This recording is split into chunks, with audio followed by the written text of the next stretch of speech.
This is our second video for Chapter 2, Simplifying Expressions.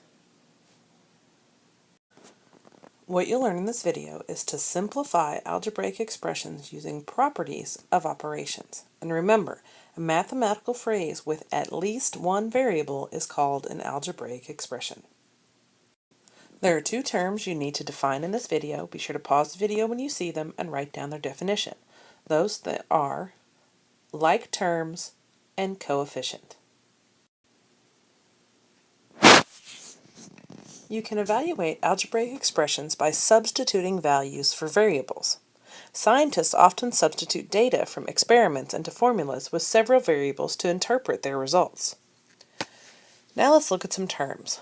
Like terms are terms that have the same variable factors. For example, 12x and 3x are like terms, but 4a and 5b are not like terms.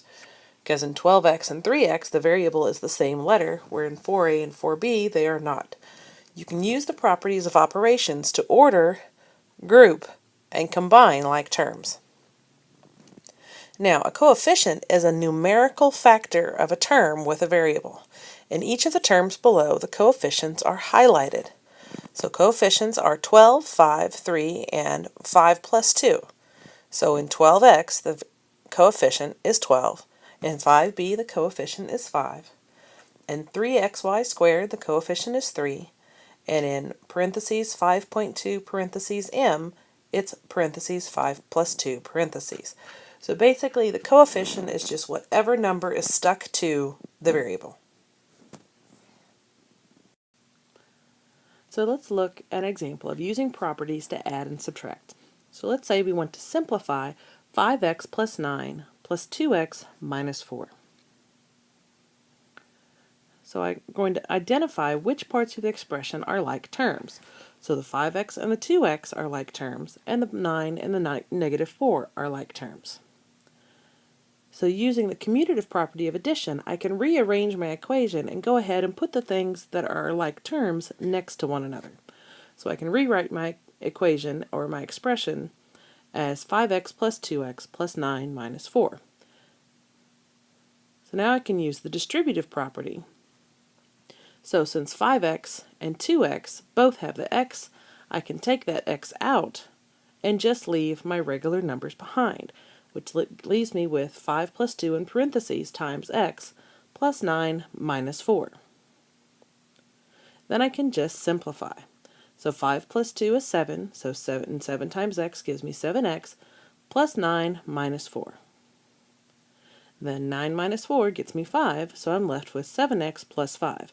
And that's as far as I can go, because I don't have an equal sign telling me that it's an equation that I need to solve, and I don't have a value for x to where I can evaluate my expression.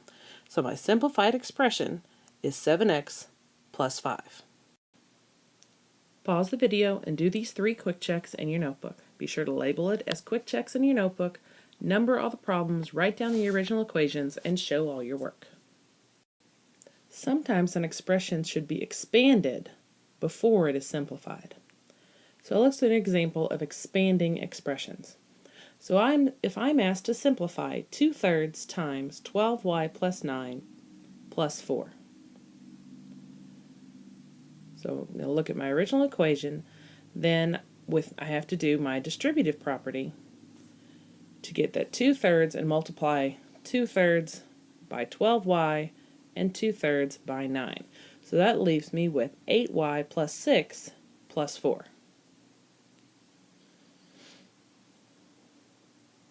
Now the associative property of addition says that I can move those parentheses around and it won't change my answer since they're all addition.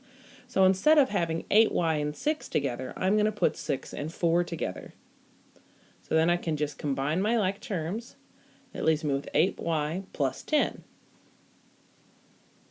So the simplified expression is 8y plus 10. Pause the video and do these quick checks in your notebook. Again, be sure to write down the original expressions and show all your work. You can use the distributive property to rewrite an addition expression as a product of two factors. This process is called factoring. You'll use the greatest common factor, or GCF, so the expression is factored completely. So let's look at a couple examples of factoring expressions. So let's say I want to factor 4x plus 14. So I need to look, all right, what can I take out of both of those numbers? Well, 4 and 14, those are both even, so I know I can divide them both by 2. 4 divided by 2 is 2, that's prime. 14 divided by 2 is 7, that's also prime. So the only common factor and their greatest common factor is 2. So I can take 14x plus 4x plus 14 becomes 2 times 2x plus 2 times 7 by factoring both terms. So using the distributive property, that becomes 2 parentheses 2x plus 7 close parentheses. So the factored expression is 2 parentheses 2x plus 7 parentheses.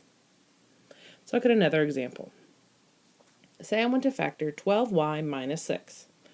I'm going to do the same thing. I'm going to think, all right, what's the biggest number I can divide both of those numbers by?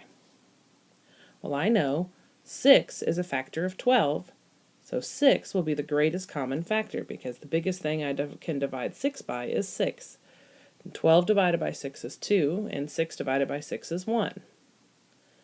So my expression becomes 12y minus 6 becomes 6 times 2y minus 6 times 1. Rewritten with the distributive property, that's 6 parentheses 2y minus 1 parentheses. So the factored expression is 6 parentheses 2y minus 1 close parentheses. Pause the video and do these 3 quick checks in your notebook. Be sure to factor each expression completely. Now it's time to check your understanding. Be sure to label it as check your understanding in your notebook, number all your problems, copy down any original equations, and show all your work. Enjoy the rest of your day, and I'll see you tomorrow.